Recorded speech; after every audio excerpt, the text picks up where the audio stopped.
China's new aircraft carrier killer is world's largest air-launched missile. Navies are racing to develop hypersonic missiles which may change the pace of naval warfare. Russia will deploy the Zircon hypersonic missile aboard warships and submarines. The U.S. Navy has started down the path of the Common Hypersonic Glide Body, c-HGB, for its destroyers. Meanwhile, China's latest hypersonic weapon is something completely different. It is air-launched. The massive new missile, labeled c-HGB, is probably the largest air-launched missile in the world. The missile was first reported by Ankit Panda, the Stanton Senior Fellow at the Nuclear Policy Program, Carnegie Endowment for International Peace, in April 2018. More recently, candid images have appeared on Chinese social media. These provide a clearer view of the novel weapon. Analysts believe that it may be intended to target high-value warships, particularly aircraft carriers. This makes it an anti-ship ballistic missile, ASBM. And it appears to be carrying a hypersonic glide vehicle, HGV.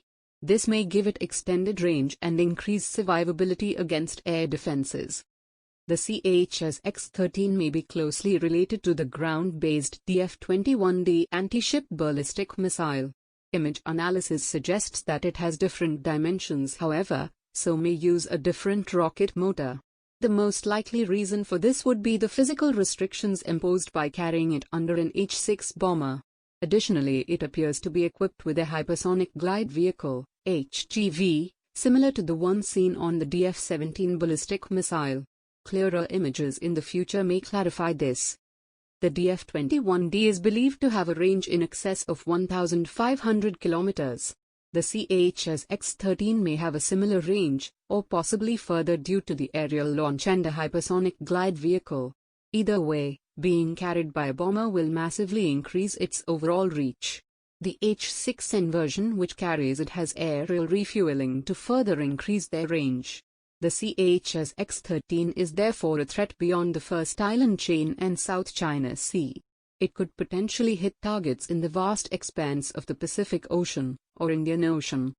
Even if the missile has this incredible range, it will face challenges reaching its full potential.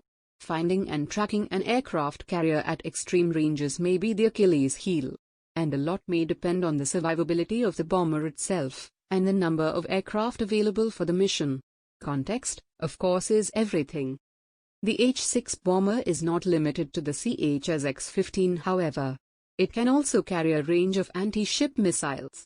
Foremost among these is the YJ-12 supersonic missile. This is similar to the Russian Kh-31, AS-17 Triton missile, but significantly larger.